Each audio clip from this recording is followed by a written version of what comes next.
அதுக்கட்டினா கல்லுக்குள் ஈரம் சொல்லுவாங்கல்ல, பாரதி ராஜாவுக்குள் ஒரு ஈரம் இருக்குல்ல. ஸோ அந்த மாதிரி வந்து அவர் தொடச்சது இவங்க தான். ஆமாம், அப்படி கூட சொல்லலாம். தொடச்சது இல்லை. 40 படங்கள்ல பாரதி ராஜா அவர்களோட படங்கள் தான் அதிகம்ன்றீங்க. பாரதி ராஜாவுடைய மனம் கவர்ந்த நடிகை சார். நீங்கள் என்ன கேட்க வரீங்கன்னு தெரியுது. அதான் சார் உங்கள் ஆர்வம் எனக்கு புரியுது. ஒரு அறியப்பட்ட நடிகை அவ்வளோதான். மற்றபடி ஒரு கேட்டால் வந்து சொல்லிக்கிற மாதிரியான வந்து கேரக்டர்லாம் கிடையாது. இவ்வளோ பெரிய வீடு இருக்குது, பங்களா இருக்குது அப்படின்னு சொல்லி யாரும் கொத்தாரி ரோட்டில் நுங்கம்பாக்கத்தில் ஒரு முக்கியமான பிரதானமான இடம் அது. அப்படி ஒரு கேள்வி இருந்தது. இப்போ ரைடு விடும்போது தான் தெரியுது அவங்க கணவர் வந்து அருணா வந்து இப்போ லைம் லைட் வந்துக்கிறாங்க வேணா சொல்லலாம். தர இது வந்து ஒன்றா ஒரு ப்ளஸ் ஆகிறதுக்கு வாய்ப்பு இருக்குது. இந்த ராஜா எப்படியோ அதே மாதிரி தான் அந்த அருணாவும். கண்ணு வந்து முட்டையாக பெரிய கண்ணு இருந்துன்னா அவங்களுக்கு வந்து பார்த்தீங்கன்னா வந்து எளிதில் வந்து ஆவேசப்படுவாங்க, கோவப்படுவாங்க. அப்படிப்பட்ட ஒரு கேரக்டராக இருப்பாங்க. என்ன சார் ஜேர்னலிஸ்ட், நீங்கள் ஜோசியர் மாதிரி பேசுகிறீங்க சார்? ஜோசியர் மாதிரி நான் பேசுகிறேன் சார். Okay sir. இப்போ சினிமா வட்டாரங்கள் என்ன சொல்கிறாங்கன்னா, இப்போ நடிகை அருணா அவங்க மாட்டியிருக்காங்க, இந்த கேஸ் இன்னும் பல நடிகைகள் மாட்ட போகிறாங்க அப்படின்லாம் சொல்கிறாங்க. சென்னை சில்க்ஸின் ஆஹா ஓஹோ ஆடி சேல் 50% வரை தள்ளுபடி. அறுவை சிகிச்சையில் கத்தி என்பது வரலாறு, ரோபோட்டிக் சர்ஜரி என்பது இன்றைய கூறு. தங்கம் புற்றுநோய் சிகிச்சை மையம் நாமக்கல் மற்றும் கான்பூர். ஜார்ஜ் தாமஸ் ராணுவ நினைவுகள் மற்றும் போர்க்கலை 2 நூல்கள் வெளியீட்டு விழா. இடம் அன்பகம். நேரம் காலை 10 மணி. ஜூலை 20ஆம் தேதி. மதிய உணவு உண்டு. நுழைவு கட்டணம் ரூபாய் 100. இன்றே முன்பதிவு செய்யுங்கள். உலகெங்கிலும் உள்ள கிங் டிவி சொந்தங்கள் அனைவருக்கும் வணக்கம். இன்று நம் நேர்காணலுடன் இணைந்திருக்கும் சிறப்பு விருந்தினர் சினிமா விமர்சகர் திரு சேக்வரா ஜெய்சங்கர் அவர்கள். சார் வணக்கம். வணக்கம் சார். வணக்கம். எப்படி சார் இருக்கீங்க? நலம் சார். இன்னைக்கு சோஷியல் மீடியாவில் வந்து ஒரு விஷயம் தான் செம்ம ட்ரெண்டிங்காக போயிட்டு இருக்கு. என்னன்னு பார்த்தீங்கன்னா, நடிகை அருணா வீட்டில் ஈடி ராய், குழப்பத்தில் அவரின் கணவர், பின்னணி என்ன? அதிகம் அவ்வளோ சந்தோஷம் சொல்றீங்க, மகிழ்ச்சியா சரி. அவங்களுக்கு அவங்க வீட்டை ஈடு ரைட்னா உங்களுக்கு என்ன சார் அவ்வளோ சந்தோஷம்? இல்லை, விமர்சகர்கள் அப்படி போறாங்க, யாரு மாட்ட போறாங்க அப்படின்னு. முதல்ல இந்த அருணான்றவங்க நம்ம எடுத்துன்னு வச்சுக்கோங்களேன், 90s கிட்ஸுக்கு தெரியும் இவங்க பிரபலமான நடிகை அப்படின்னு. ஆனா 2K கிட்ஸுக்கு இவங்க யாருன்னே தெரியாது. முதல்ல நடிகை அருணா யாருங்க சார்? அவங்க ஆந்திராவை சேர்ந்தவங்க. ஆனால் தமிழ் சினிமாவில் வந்து 80களில் வந்து அவங்க அறிமுகமானாங்க. தெலுங்கு படங்களில் ஒரு 44 படங்களுக்கு மேலே நடிச்சிருக்காங்க, 40 படங்கள் மேலே நடிச்சிருக்கிறாங்க. ஆமாம், இங்கேயும் ஒரு 20-25 படம் கிட்ட நடிச்சிருக்கிறாங்க. இங்கே தமிழில். கன்னடத்தில் ஒரு 4 படம் நடிச்சிருக்கிறாங்க. ஒரு 20 படம் வந்து ஒரு 15 படத்துக்கு மேலே வந்து மலையாள படம் நடிச்சிருக்கிறாங்க. 15 ஒரு 20க்குள்ளே இருக்கும். ஸோ 4 மொழியிலையும் வந்து கிட்டத்தட்ட வந்து ஒரு பேன் இண்டியா ஸ்டார் போலி. அப்போவே அப்படிலாம் கிடையாது, பேன் இண்டியான்னு சொல்ல முடியாது. எல்லாமே வந்து ஹீரோயின் கேரக்டர் கிடையாது. பெரும்பாலும் வந்து பார்த்தீங்கன்னா செகண்ட் ஹீரோயின்னு, குணச்சித்திர வேடம், இப்படி தான் நடிச்சிருக்கிறாங்க. தமிழில் கொண்டு வந்தது, அவங்களை அறிமுகப்படுத்துறது பாரதி ராஜா தான் கொண்டு வந்தார். வந்து 80ல் வந்து கல்லுக்குள் ஈரம்னு ஒரு படம் பாரதி ராஜா வந்த புதுசு அது. அந்த படத்தில் வந்து என்ன, பாரதி ராஜா வந்து ஒரு ஹீரோவை நடிப்பார், ஹீரோயினாக இவங்க நடிப்பாங்க. அதில் கூட பார்த்திங்கன்னா முதன்மை ஹீரோன்னு சொல்ல முடியாது, ஒரு 2 பேர் நடிப்பாங்க. வெண்ணிராடை நிர்மலாவும் வந்து கதாநாயகியாக சினிமா எடுக்கிற மாதிரியான ஒரு படம் அது. சினிமா எடுக்கிற படம், சினிமாவே வந்து பார்த்தீங்கன்னா வந்து சினிமாவை வந்து ஷூட் பண்ணுற மாதிரி இருக்கும். அந்த படத்தில் வந்து இவங்க வந்து கதாநாயகர் நடித்தவங்க வெண்ணிராடை நிர்மலா. இவங்க வந்து பார்த்திங்கன்னா வந்து ஒரு ஹீரோயின் கேரக்டர் இவங்களும் பண்ணுவாங்க. பாரதி ராஜா வந்து இவங்க வந்து நேசிக்கிறவங்க, காதலிக்கிற மாதிரி ஒரு படம். இது வந்து பெரிய அளவில் படம் வந்து ஹிட் ஆகலை. பெரிய அளவில் படமே ஹிட் ஆகலை. பாடல் எல்லாமே ஹிட் ஆச்சு, படம் ஹிட் ஆகலை. அது ஒரு நேர்காணலில் அவரே சொல்லியிருப்பார், யார் பாரதி ராஜாவும் சொல்லியிருப்பார், இந்த படத்தில் வந்து கேட்டால் எனக்கு வந்து ஹீரோக்குள்ள ஃபேஸ் எனக்கு இல்லை அப்படின்ற மாதிரி. அதுக்கு பிறகு அவர் எந்த படத்துலையும் அவர் வந்து ஒரு ஹீரோவாக நடிக்கவே இல்லை. அப்போ மட்டும் ஏன் சார் நடிச்சாரு? அது ஒரு படம் வந்து நடிச்சு பார்க்கலான்னு இருந்திருக்கலாம் ஒரு வேலை. நடித்தார் அந்த, ஏன்னா அந்த படம் கேரக்டரும் வந்து பார்த்தீங்கன்னா வந்து இயக்குனர், அந்த படத்துலேயே வந்து பார்த்தீங்கன்னா ஒரு இயக்குனர் கேரக்டர் தான் அவர். அதில் வந்து பார்த்தீங்கன்னா வந்து வேறு யாரும் நடித்தா சரியாக இருக்காதுன்னு கூட நினச்சிருக்கலாம் இவர். அப்புறம் வந்து படம் வந்து ஃப்ளாப் ஆயிடுச்சு, அட்டர் ஃப்ளாப் படம். அதில் வந்து இந்த அம்மா நடிப்பாங்க, யார், அருணா நடிப்பாங்க ஹீரோயின். இவரை வந்து காதலிக்கிற மாதிரி ஒரு காட்சி. ஸோ கல்லுக்குள் ஈரம். அதுக்கப்புறம் பாரதி ராஜா படங்களில் நிறைய படங்களில் இவங்க வந்து தலை காட்டியிருக்கிறாங்க. முதல் மரியாதையில் கூட ஒரு ரோல் இவங்க பண்ணியிருப்பாங்க, சிவாஜிக்கு மகள் ரோலில் பண்ணியிருப்பாங்க. ஸோ அந்த மாதிரி நிறைய படங்கள் வந்து பாரதி ராஜா படங்கள், 1-2 படங்கள் தலை காட்டுனதுலாம் உங்களுக்கு தெரியும். 40 படங்கள் மேலே நடிச்சிருக்காங்க தமிழ் சினிமாவில். 40 படங்கள்ல பாரதி ராஜா அவர்களோட படங்கள் தான் அதிகம்ன்றீங்க. பாரதி ராஜாவுடைய மனம் கவர்ந்த நடிகை சார். நீங்கள் என்ன கேட்க வரீங்கன்னு தெரியுது. அதான் சார் உங்கள் ஆர்வம் எனக்கு புரியுது. பாரதி ராஜாவுடைய மனம் கவர்ந்த நடிகை. அதுக்கட்டினா கல்லுக்குள் ஈரம் சொல்லுவாங்கள்ல, பாரதி ராஜாவுக்குள் ஒரு ஈரம் இருக்குல்ல. ஸோ அந்த மாதிரி வந்து அந்த அவர் ஈரத்தை தொடச்சது இவங்க தான். ஆமாம், அப்படி கூட சொல்லலாம். தொடச்சது இல்லை, அந்த ஈரத்தை வந்து பார்த்திங்கன்னா இவங்க வந்து பயன்படுத்திக்கிட்டு பல வாய்ப்புகள் கொடுத்தாரு கதாநாயகியாக வர்றதுக்கு. ஆனால் அந்த அம்மாவுக்கு லக்கு இல்லைன்னு தான் சொல்லணும். ஏன்னா பல முக்கிய கேரக்டர்லாம் வந்து கொடுத்துருப்பார், நடிக்கிறதுக்கான வாய்ப்பு நிறைய கொடுத்தாரு. அது லக்கு இல்லைன்னு நினைக்கிறேன் உங்களுக்கு. இப்போ ரேவதியெல்லாம் இதே மாதிரி வாய்ப்பு தான் கொடுத்தாரு, மண் வாசனையில் கொடுத்தாரு. அவங்க வந்துட்டாங்க, பெரிய ஸ்டார் ஆகிட்டாங்க ரேவதி. ராதாவும் அப்படி தான், அலைகள் ஓய்வதில் கொடுத்தாரு, பெரிய ஸ்டார் ஆகிட்டாங்க.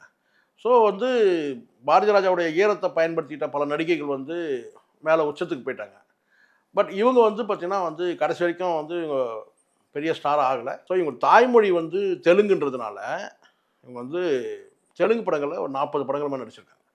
தமிழ் படங்களில் தான் குறைவு, 24 படம். கன்னட படம் 4 படம் தான். அதனால் வந்து அறியப்பட்ட நடிகைன்னு வேணால் சொல்லலாம். அது கதாநாயகியான்லாம் சொல்ல முடியாது. கதாநாயகிக்கு பெரிய அளவில் இவங்களுக்கு வந்து, ஆனால் முன்னணி இயக்குனர் விஜயகாந்தோடு நடிச்சிருக்கிறாங்க. விஜயகாந்தோடு நடிச்சிருக்கிறாங்க. பல நடிகர்கள், சிவாஜி கூட மகளாக நடிச்சிருக்கிறாங்கல்ல முதல் மரியாதை படத்தில். 2 பேருமே வந்து நடிக்கிற காட்சி இருக்கும், அழுது நடிக்கிற மாதிரி காட்சி முதல் மரியாதையில். இந்த அம்மா வந்து அப்பா அப்படின்னு சொல்லிட்டு நடிக்கிற மாதிரி ரொம்ப நல்லாயிருக்கும் அந்த கேரக்டரு. ஆனால் ஏனோ அவங்க லக்கு இல்லை, அதனால் அவங்க போயிடுச்சு பட வாய்ப்பு. இப்போ சமீபத்தில் கூட உங்களுக்கு தெரியும் நினைக்கிறேன், அவங்க வீட்டெல்லாம் சுற்றி காமிச்சிருந்தாங்க. இங்கே கொத்தாரி ரோடு, இங்கே நுங்கம்பாக்கம் கொத்தாரி ரோட்டில் அவங்க வீடு இருக்குது. அந்த வீட்டில் நாங்கள் செடியெல்லாம் வச்சுருக்கேன், மரம் கொடியெல்லாம் வச்சுருக்க சொல்லி வீட்டை நம்ம சுற்றி காட்டினாங்க. ஒருவேளை அதை பார்த்து தான் வந்து இந்த ரெய்டுலாம் வந்துச்சான்னு தெரியல ஒருவேளை. ஏன்னா அவங்க வந்து பிரபலமான நடிகை இருந்தால் கூட பேசப்படும் நடிகை இல்லை தொடர்ச்சியாக. அப்போ திடீர்னு ஒரு காணொலி போட்டாங்கன்னு கேட்டால், நான் என் வீடு எப்படி பராமரிக்கிறப்பான்னு சொல்லி வீட்டெல்லாம் சுற்றி காட்டியிருந்தாங்க. எப்படிலாம் செடி வளர்க்குறாங்க, ரொம்ப நல்லா மெயின்டைன் பண்ணியிருந்தாங்க.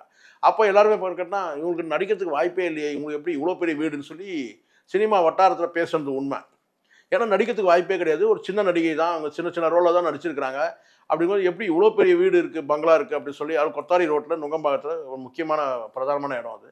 அப்படி ஒரு கேள்வி இருந்தது. இப்போ ரெய்டு விடும்போது தான் தெரியுது அவங்க கணவர் வந்து ஒரு பெரிய பிஸ்னஸ் மேன் அப்படின்னு சொல்லி தெரியும். ஆனால் இந்த பிரச்சனைக்குள்ள எப்படி சார் அவங்க வராங்க? ஏன்னா அவங்க கணவர் தான் வந்து பிஸ்னஸ் பண்ணி. அப்படி கிடையாது சார், அவங்க வரல சார். அவங்க கணவர் வந்து நல்லா புரிஞ்சுங்க, அவங்க கணவர் வந்து இந்த ஜிம் எக்யூப்மெண்ட்டை வந்து அமெரிக்க நிறுவனத்தோடு சேர்ந்து வந்து ஃபிட்னஸ்ன்னு சொல்லக்கூடிய ஒரு பெரிய நிறுவனம் இருக்குது. அந்த நிறுவனத்தில் வந்து டீலர்ஷிப் எடுத்திருக்கிறார். சரி, அவர் ரிவோக்குன்னு சொல்லிட்டு ஒரு கம்பெனி வச்சு இங்கே சென்னையிலையும் சரி மற்ற இடங்கள்லையும் வந்து கேட்டால் டீலர்ஷிப் எடுத்து அதை வந்து சேல் பண்ணுறாரு. நல்லா புரிஞ்சுங்க. சரி, இது அருணாவுக்கும் இதுக்கும் தொடர்பு கிடையாது. அருணாவுடைய கணவர் வந்து இந்த வியாபாரத்தை, இந்த பிஸ்னஸை பண்ணுறாரு, ஒரு தொழிலதிபர் அவர் ஏற்கனவே. அவர் வந்து ஃபிட்னஸ்னு அமெரிக்க நிறுவனத்தை வந்து அந்த டீலர்ஷிப் எடுத்து இங்கே ஜிம் எக்யூப்மெண்ட்டு இங்கே வந்து சேல் பண்ணுறாரு. அப்போ மணி லாண்டரிங் நடந்திருக்குன்னு சொல்லி ஒரு குற்றச்சாட்டு அடிப்படையில் ரைடு பண்ணுறாங்க. அவ்வளோதான். அருணா வந்து ஒரு பிரபலமான நடிகையோட கணவர் வீட்டுன்னு போடும்போது வெறும் தொழிலதிபர்னு போட்டால் உங்களுக்கு வந்து தெரியாது இல்லையா? நம்ம நியூஸ் மீடியா போடுறது தானே இது. யார் இந்த தொழிலதிபர்னு கேட்டால் அருணாவுடைய கணவர். ஸோ அருணாவுக்கும் இதுக்கும் இந்த மணி லாண்டரிக்கும் தொடர்பு கிடையாது. முழுக்க அவருடைய கணவருடைய இதுதான் இது. Okay sir. இப்போ சினிமா வட்டாரங்கள்லாம் சொல்கிறாங்கன்னா இந்த ரைடு வந்து திட்டமிட்டே நடத்தப்பட்ட ரைடு, நடிகை அருணா மீது வந்து காழ்ப்புணர்ச்சி இருக்கு சில நடிகர்கள் மேல. அப்படி ஒன்றும் இல்லை சார், எனக்கு தெரிஞ்சு அருணா வந்து அப்படி காழ்ப்புணர்வு வரக்கூடிய பெரிய நடிகைலாம் ஒன்றும் கிடையாது. பாரதிராஜா அவர்களுக்கு ஃபேவரட்டான ஹீரோயினி நீங்களே சொன்னீங்க. அப்படி இல்லை சார். சில நடிகைகள் வந்து நல்லா புரிஞ்சுங்க, பாரதி ராஜாவுடைய கேட்டால் வந்து அன்புக்கு பாத்திரமான பல நடிகைகள் வந்து பெரிய ஸ்டார் ஆனாங்க. ராதிகா உட்பட எல்லாமே பெரிய ஸ்டார் ஆகிட்டாங்க. ஆனால் இந்த மாதிரி தொடர்ச்சியாக நடிக்கிறது உண்மை. பாரதி ராஜா படங்களில் பல படங்களில் அவங்க நடிச்சிருக்கிறாங்க. அதுதாண்டி மற்ற கேரக்டரும் நடிச்சிருக்காங்க. ஆனால் வந்து ஏதோ ஒரு லக்கு இல்லைன்னு வேணால் சொல்லலாம். அவங்களுக்கு வந்து அது மாதிரி பாரதி ராஜா படங்களில் நடித்தவங்க எல்லாமே, இப்போ நான் கேட்குறேன், மகேஸ்வரி நடித்தாங்கல்ல கருத்தமால, அவங்க என்ன பெரிய ஸ்டார் ஆகிட்டாங்களா? அவங்களும் இவ்வளோ மாதிரி தான். எல்லா நடிகைகளும் கிடையாது. பாரதி ராஜா வந்து அறிமுகப்படுத்தினா சில நடிகைகள் வந்து டாப்பில் போயிட்டாங்க, சில நடிகைகள் காணாமல் போயிட்டாங்க. கதாநாயகன் சொல்லவே வேணாம். அது வந்து கார்த்திகை தவிர்த்துட்டு வேறு யாரும் பெருசாக சொல்ல முடியாது. பாண்டியன் கூட வந்தார், அதுக்கப்புறம் பாண்டியன் எப்படி போயிட்டார் உங்களுக்கு தெரியும். அதில் கார்த்திக் மட்டும்தான் வந்து பெரிய அளவில் பேசுவார். பல படங்களில் வந்து ஹீரோக்களே காணாமல் போயிருக்காங்க. ராஜாலாம் நீங்கள் எடுத்துங்க. இப்போ ராஜா எப்படி, ராஜா உங்களுக்கு நடிகர் தெரியும்ல உங்களுக்கு. அந்த ராஜா எப்படியோ அதே மாதிரி தான் அந்த அருணாவும். நிறைய வாய்ப்பு கொடுப்பாரு தொடர்ச்சியாக. யார்? பாரதி ராஜாவை கொடுப்பாரு. ஆனால் அவங்களுக்கு வந்து பார்த்தீங்கன்னா லக் இருக்காது. அவருடைய மனம் கவர்ந்தவங்கன்றதுனால ராஜாவும் சரி அருணாவும் வந்து மனம் கவர்ந்தவங்கன்றதுக்காக ஒரு வாய்ப்பு கொடுக்குறாரு. ஆனால் அந்த வாய்ப்பு வந்து அவங்களுக்கு லக்கு இல்லை. அப்படி தான் இதை பார்த்துக்கணும். பொதுவாகவே நடிகைகளுக்கு வந்து பார்த்தீங்கன்னா அந்த கண்ணு பெருசாக இருக்குல்ல, நான் எடுத்து விட்றேன் நீங்கள் நினச்சிக்காதீங்க. நீங்கள் வேணா யாரையாவது கேட்டு பாருங்க, இல்லை நீங்கள் ஏதாவது தேடி பாருங்க. கண்கள் பெருசு பெருசாக இருக்கிற நடிகைகளாக இருக்கட்டும், பெண்கள் பொதுவாக, அது ஆண்கள் கூட, கண்ணு வந்து முட்டையாக பெரிய கண்ணு இருந்ததுன்னா அவங்களுக்கு வந்து பார்த்தீங்கன்னா வந்து எளிதில் வந்து ஆவேசப்படுவாங்க, உணர்ச்சி வசப்படுவாங்க, ரொம்ப ரோஷம் ஜாஸ்தியாக இருக்கும், கோவப்படுவாங்க. அப்படிப்பட்ட ஒரு கேரக்டராக இருப்பாங்க. என்ன சார் ஜேர்னலிஸ்ட், நீங்க ஜோசியர் மாதிரி பேசுறீங்க சார்? ஜோசியர் மாதிரி நான் பேசுகிறேன் சார். நீங்கள் வேணால் வந்து தேடி பாருங்கள். ஒரு அந்த உருவமைப்பில் வந்து பார்த்தீங்கன்னா சிறிய கண்கள்னாக்கன்னா அவங்க கூர்மையாக வந்து அறிவுள்ளவங்களாக இருப்பாங்க, ரொம்ப ஆழ்ந்து யோசிப்பாங்க, எமோஷன் ஆக மாட்டாங்க, இப்படிலாம் இருக்கும். நீங்கள் வேணால் எடுத்து பாருங்கள்.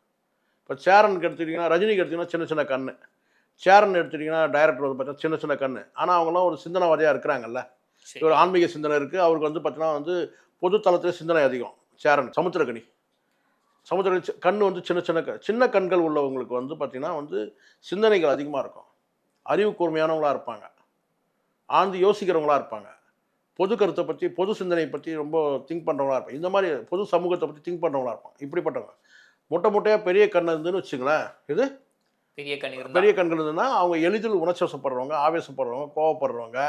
அவங்களுக்கு வந்து பார்த்தீங்கன்னா வாழ்க்கையில் நிறைய வந்து அவங்க கோபம் ஆவேசப்படும் போது அவங்களுக்கு பின்னடைவு நிறைய சந்திப்பாங்க.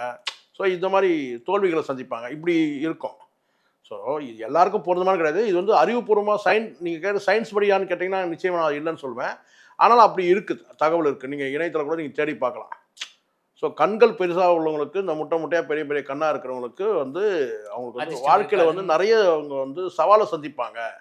காரணம்னு கேட்டிங்கன்னா வெளிப்படையாக பேசக்கூடியவங்க, கோவப்படக்கூடியவங்க, உணர்ச்சி வசப்படக்கூடியவங்க அப்படின்னு சொல்லப்பட்டிருக்கு. அந்த வகையில் கூட வந்து இவங்களுக்கு வந்து பார்த்தீங்கன்னா அருணாவுக்கும் கண்ணு பெருசா, நடிகை அவங்க சென்சிட்டிவான பர்சனாக இருக்கலாம், ரொம்ப ரோஷம் ஜாஸ்தி உள்ள பெண்ணாக கூட இருக்கலாம். அதனால வந்து அவங்களுக்கு வந்து சினிமா வாய்ப்பு கூட மறுக்கப்பட்டிருக்கலாம். சொல்ல புரியுதுங்களா? அது மாதிரி அப்படிதான் இருக்குது. இந்த ரெய்டு வந்து பார்த்தீங்கன்னா நீங்கள் சொன்ன மாதிரி அப்படிலாம் அந்த மாதிரி நான் தகவல் கேட்டேன். நான் அந்த மாதிரிலாம் காழ்ப்புணர்வோ பழிவுணர்வுலாம் கிடையாது. மணி லாண்ட்ரிங் நடந்திருக்குன்ற மாதிரி ஒரு தகவல் யாராவது அந்த கம்பெனியில் கூட எவனாச்சும் போட்டு கொடுத்துருப்பாங்க. இதெல்லாம் நடக்கும் சார், பெரிய பெரிய இடங்களில் இதெல்லாம் நடக்கும். அவர் வந்து ஃபாரின் ஜிம் எக்யூப்மெண்ட் வைக்கிறதுனால தொழில் போட்டியில் கூட எவனா ஒரு பெட்டிஷன் தட்டி விடுவான், எவனா பண்ணுவானுங்க. அதெல்லாம் நடக்கும், எல்லா தொழிலும் நடக்கும். நடந்துதானே எனக்கு தெரியாது. பட் இந்த மாதிரி விஷயங்களில் வந்து இந்த பிஸ்னஸில் நடக்கக்கூடிய விஷயந்தான். எவனா இவருக்கு போட்டி கம்பெனிகள் இருந்தால் கூட தட்டி விடுவானுங்க. இல்லை சொந்த கம்பெனியில் கூட எவனா வந்து பார்த்தீங்கன்னா வந்து வேறு ஏதாவது பிரச்சனை இருந்ததுன்னு கூட அது செய்யறதுக்கு வாய்ப்பு இல்லை. பார்ட்னர்ஷிப்பில் ஏதாவது இருந்தால் கூட செய்யறதுக்கு வாய்ப்பு இருக்குது. அப்படி வந்து அருணாவுக்கும் சினிமாவுக்கும் இதுக்கும் தொடர்பு கிடையாது. இது முழுக்க முழுக்க தொழில் சார்ந்த பிரச்சனை. ஓகே சார், நடிகை அருணா இருக்காங்களா சார், அவங்க தனிப்பட்ட வாழ்க்கையில் எப்படி சார்? நீங்கள் சொன்னீங்க அவங்களுக்கு வந்து அதிர்ஷ்டம் இல்லை, சினிமாவில் அவங்களால நினைக்க முடியல, ஒரு ஸ்டாண்டிங்காக அவங்கள இருக்க முடியல, காரணம் அவங்களுக்கு அதிர்ஷ்டம் இல்லைன்னு சொன்னீங்க. அப்போ தனிப்பட்ட வாழ்க்கை அவங்க எப்படி? இல்லை, அவங்க பொதுவாக வந்து எதுவும் பொது இடங்களுக்கு நிறைய மேடைகளில் ஏறினது கிடையாது, பொது நிகழ்ச்சியில் வந்து நிறைய அவங்க வந்து பங்கேற்றது கிடையாது. சமீபத்தில் அவங்க வந்து ஒரு வீடியோ வெளியிட்டிருந்தாங்க. அவங்க வீட்டை பராமரிக்கிறது எப்படி, செடிகள் தோட்டங்கள் பராமரிக்கிறது சொல்லி ஆமாம் அப்படின்னு அப்படி ஒரு போட்டாங்க. அப்போ தான் எல்லாருக்குமே தெரியும் அருணாவுக்கு வந்து இவ்வளோ பெரிய வந்து ஒரு தொழிலதிபரோட அவங்க மனைவியாக இருக்கிறாங்க, இவ்வளோ பெரிய வீடு இருக்கான்றது அப்புறம் தான் தெரியும். அந்த மாதிரியான ஒரு வாய்ப்பை பயன்படுத்தி கூட அவங்க சொந்தமாக எதுவும் படங்களோ எதுவும் தயாரிக்கலை. இல்லை அவங்க வந்து ஒரு ஸ்டாண்ட் பண்ணி, இன்னும் சொல்லப்போனால் இந்த டிவி சீரியல் இருக்குல்ல, அந்த மாதிரி சீரியலில் கூட அவங்க நினச்சாங்கன்னா சீரியலில் கூட நடிச்சிருக்கலாம். ஆனால் அவங்க சீரியல்லாம் வரவே இல்லை. அதிர்ஷ்டம் இல்லாதவங்க. அதிர்ஷ்டம் இல்லை, சீரியலில் தான் ஏன் நடிக்கணும்னு நினச்சிருக்கலாம் சார். பெரிய ஸ்டார் ஆக ஒரு கனவு இருந்தது, பெரிய ஸ்டார் ஆக முடியல, ஆக்ட்ரஸ் ஆக முடியல. இப்போ இங்கே வந்துட்டு ஒரு 5000 ரூபாய்க்கு இவனுக்கிட்ட காலிலேருந்து சாயந்தரம் நைட் வரைக்கும் வந்து பார்த்தீங்கன்னா இவங்ககிட்ட வந்து மல்லுக்குழு கட்டணும். அதிலும் முக்கியத்துவம் இல்லாத ஒரு வாய்ப்பு கூட தரலாம் இவங்களுக்கு இல்லையா? இல்லை அம்மா ரோல் தான் கொடுப்பாங்க, அது விருப்பம் இல்லாமல் கூட இருக்கலாம் அவங்களுக்கு. அதனால் அவங்க தொடர்ச்சியாக வந்து நடிக்கலை. ஆனால் அறியப்பட்ட நடிகை, பெரிய நடிப்பில் அப்படியே ஊர்வசியெல்லாம் சொல்லிட முடியாது, ஒரு அறியப்பட்ட நடிகை அவ்வளோதான். மற்றபடி ஒரு கேட்டால் வந்து சொல்லிக்கிற மாதிரியான வந்து கேரக்டர்லாம் கிடையாது. ஓகே சார், இப்போ சினிமா வட்டாரங்கள்லாம் சொல்கிறாங்கன்னா இப்போ நடிகை அருணா அவங்க மாட்டியிருக்காங்க, இந்த கேஸ் இன்னும் பல நடிகைகள் மாட்ட போறாங்க அப்படின்லாம் சொல்றாங்க. அப்படின்னு நீங்க வேணா எடுத்து விடலாம். அந்த மாதிரி எடுத்து விடல சார், அப்படின்னு வட்டாரங்கள் பேசுறாங்க. உண்மையா? எந்த வட்டாரத்திலும் பேசவே இல்லை. இந்த மேட்டரே, இந்த அருணா இந்த மேட்டரே வந்து பார்த்தீங்கன்னா அவங்க வந்து அந்த தொழிலதிபருடைய மனைவின்ற அந்த அடிப்படையில் அவங்க ஒரு அட்ரஸ் பண்ணுறாங்க. அருணாவின் கணவர் அப்படின்னு ஒரு அட்ரஸ் இருக்கு இல்லையா? அது நல்லதுலேயும் வரும் கெட்டதுலேயும் வரும்ல. ஸோ இப்போ வந்து பார்த்தீங்கன்னா அவங்களுக்கு வந்து இது ஒரு கெட்ட சம்பவம்னு வச்சுங்க. இந்த ரைடு விடுறது வந்து ஒரு இடி ரைடு. அதன் மூலமாக அருணா பேசப்படுறாங்க, அவ்வளோதான்.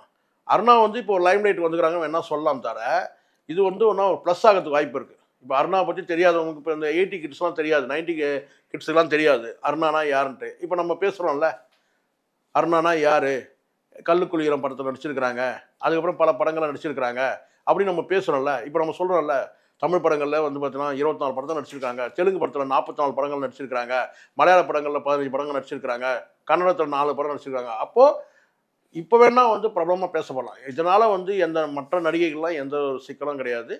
இது வந்து முழுக்க முழுக்க தொழில் சார்ந்த வந்து பிரச்சனை சார்.